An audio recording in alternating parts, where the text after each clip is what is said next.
اللہ تبارک و تعالی نے قرآن مقدس میں ارشاد فرمایا کنتم خیر امۃ اخرجت للناس تأمرون بالمعروف وتنہون عن المنکر۔ فرمایا تم بہترین امت ہو،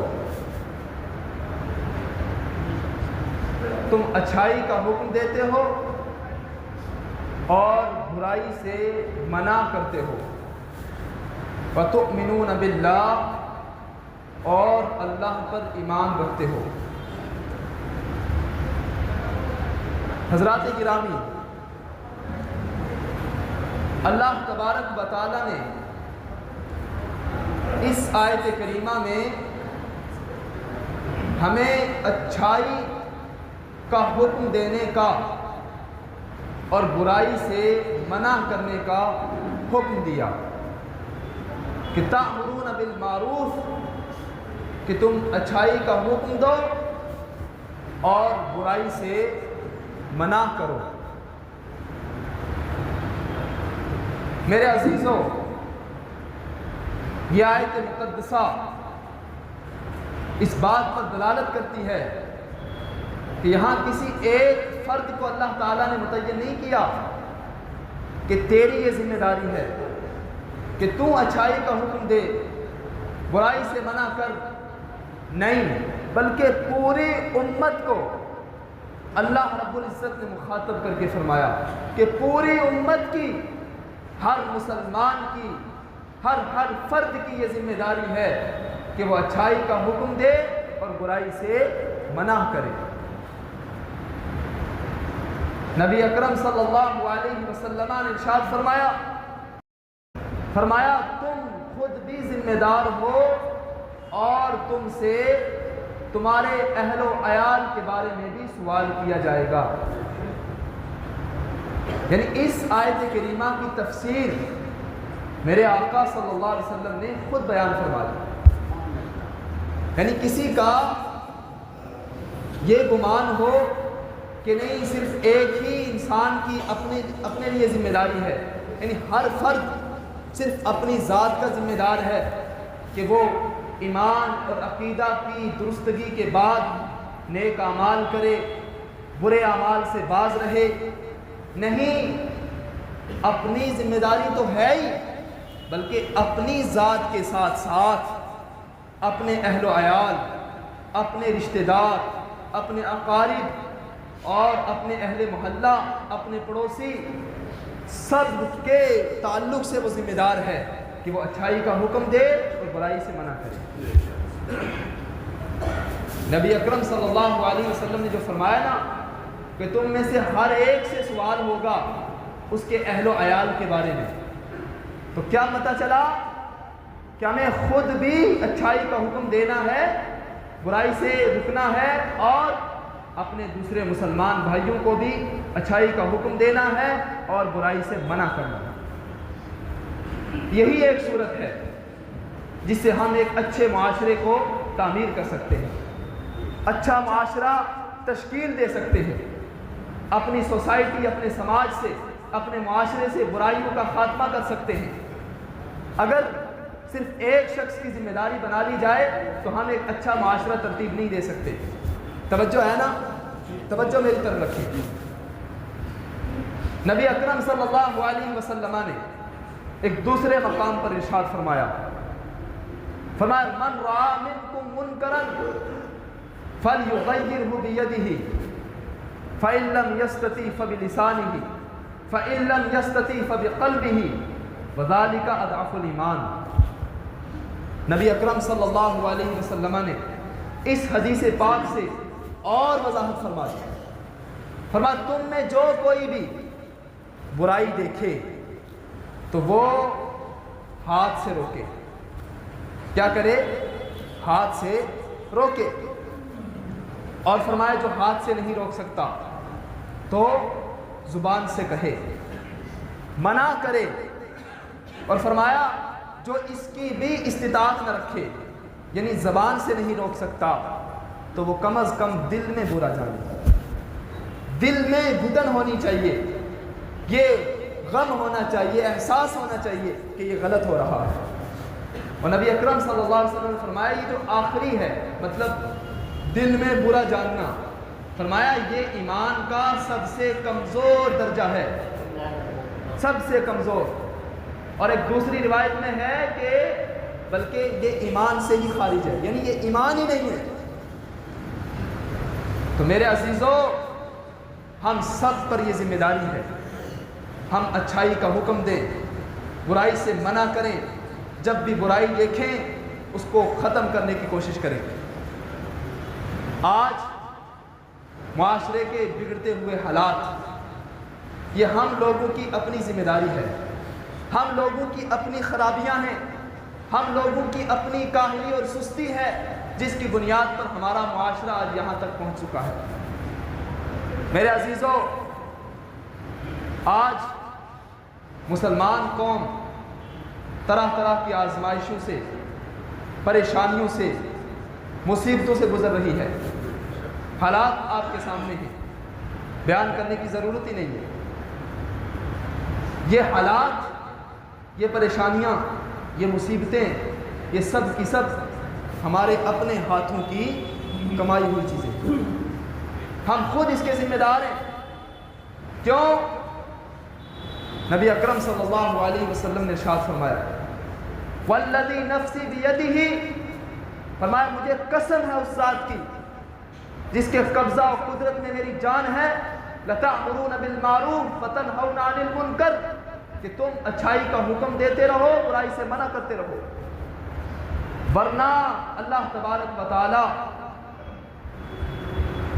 بہت جلد تمہیں اپنے عذاب میں گرفتار کر لے گا۔ اللہ اکبر، اپنی جناب سے عذاب بھیجے گا۔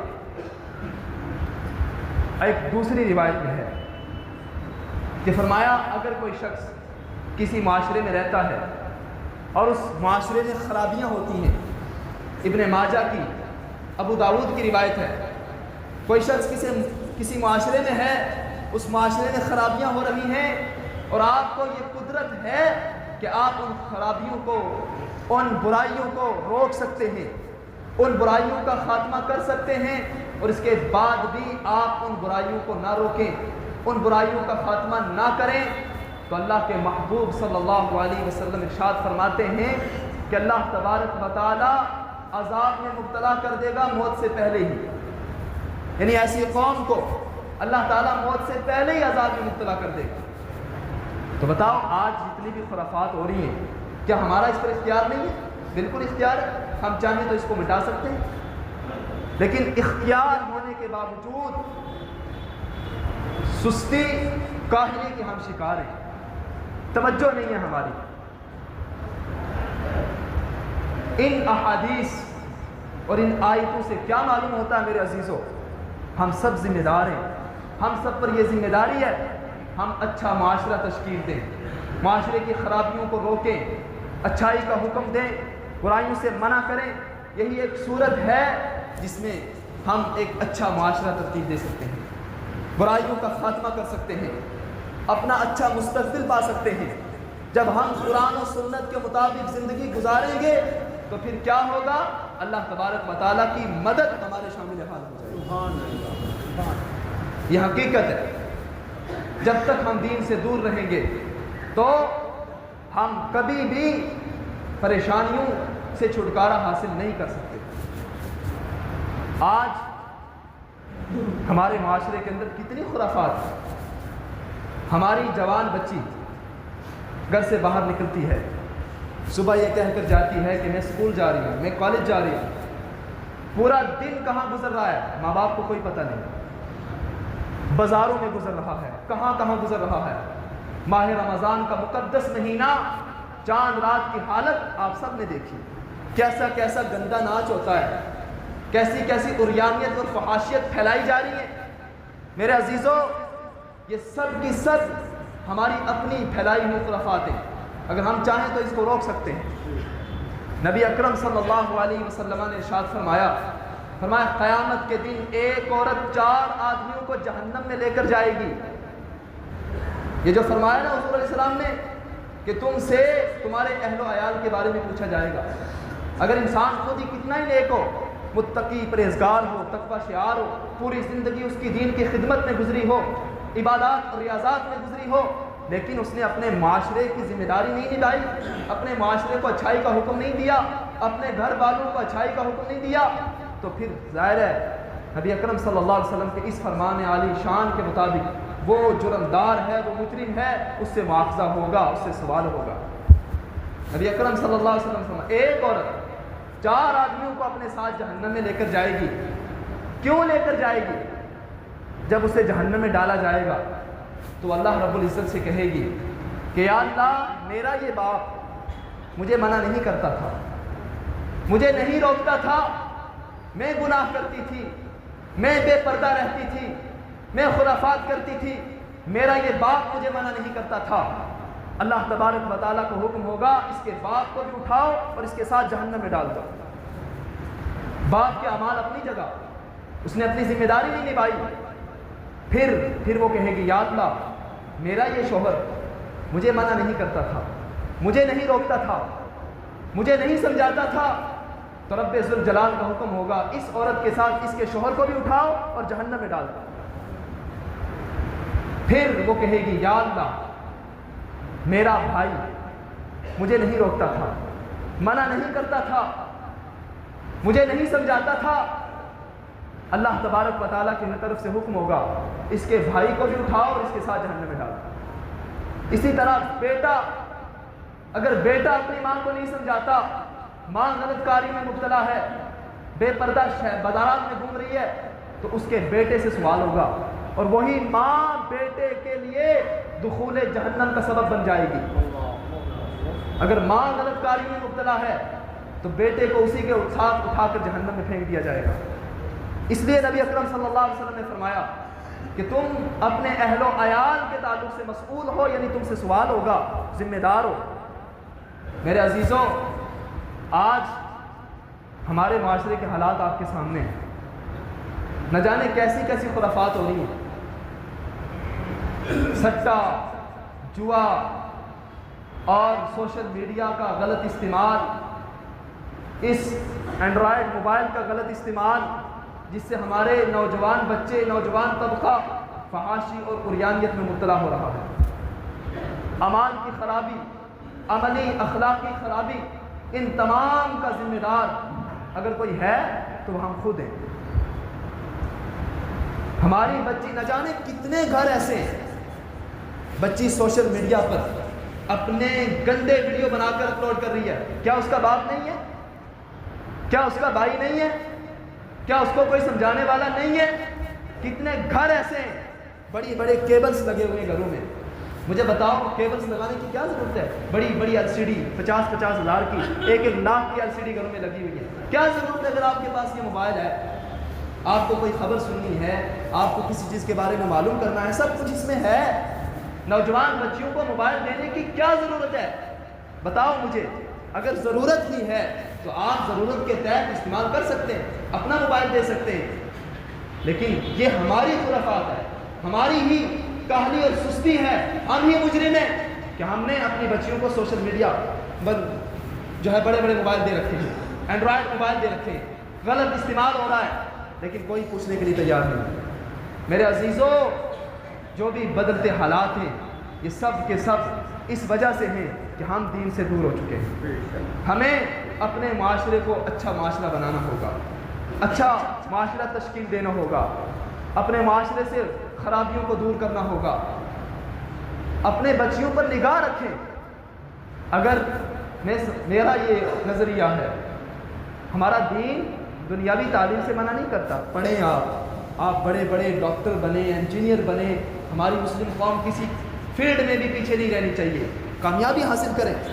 تعلیم انسان کو اچھا انسان بناتی ہے، اچھا ہنر عطا فرماتی ہے، تعلیم انسان کو نکھار دیتی ہے، تعلیم انسان کو اچھا انسان بناتی ہے، پڑھیں آپ۔ لیکن میرے عزیزوں، اس کا مطلب یہ نہیں ہے کہ تعلیم ہمیں دین سے دور کرے۔ اگر جوان بچی ہو چکی ہے تو اس کا اسکول میں جانا بالکل روکیں، منع کریں، اس سے کالج میں جانا منع کریں، گھر پر انتظام کریں کسی اچھے استاذ کا، اچھے ٹیچر کا، تاکہ وہ گھر پر آ کے پڑھائے۔ اگر آپ باقی چیزوں میں ہزاروں روپے خرچ کر سکتے ہیں، کیا اس کے لیے خرچ نہیں کر سکتے؟ بالکل کر سکتے ہیں۔ تو اگر اس طریقے سے ہم اپنے گھر کا نظم اور نسق اور انتظام بنائیں گے، برائیوں کا خود خاتمہ ہوتا چلا جائے گا۔ کتنے ہمارے نوجوان لڑکے ایسے ہیں جو نمازوں سے دور ہیں، جو دین سے دور ہیں۔ کیا وجہ ہے؟ ماں باپ کی سستی، ماں باپ کی کاہلی۔ میرے عزیزو، ارشاد فرمایا قرآن مقدس میں، فرمایا والعصر ان الانسان لفی خسر، انسان خسارے میں ہے، انسان گھاٹے میں ہے، انسان نقصان میں ہے۔ ہر انسان گھاٹے میں ہے، ہر انسان نقصان میں ہے، ہر انسان جو ہے وہ خسارے میں ہے، الا الذین آمنوا، مگر وہ جو ایمان لے آئے۔ پھر ایمان ہی کافی نہیں ہے، آگے فرمایا کہ نیک اعمال کیے، نیک اعمال کیے، اچھے اعمال کیے، وتواصوا بالحق وتواصوا بالصبر۔ نیک اعمال کرنے کے بعد صداقت کا، حق کا، یعنی اچھے کاموں کا حکم دیتا رہا، تلقین کرتا رہا، اور صبر کے ساتھ چلتا رہا، یعنی صبر کرتا رہا، استقامت حاصل کی، وہی کامیاب ہے۔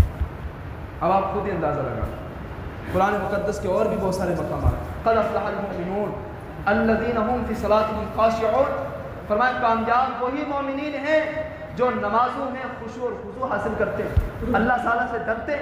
قد افلح من تزکا، کامیاب وہ ہے جس نے اپنا تزکیہ کیا، جس نے اپنے آپ کو گناہوں سے بچایا، جس نے اپنے آپ کو دین کا پابند بنایا، احکام شرع، احکام قرآن اور احکام سنہ کا اپنے آپ کو پابند بنایا، وہ کامیاب ہے۔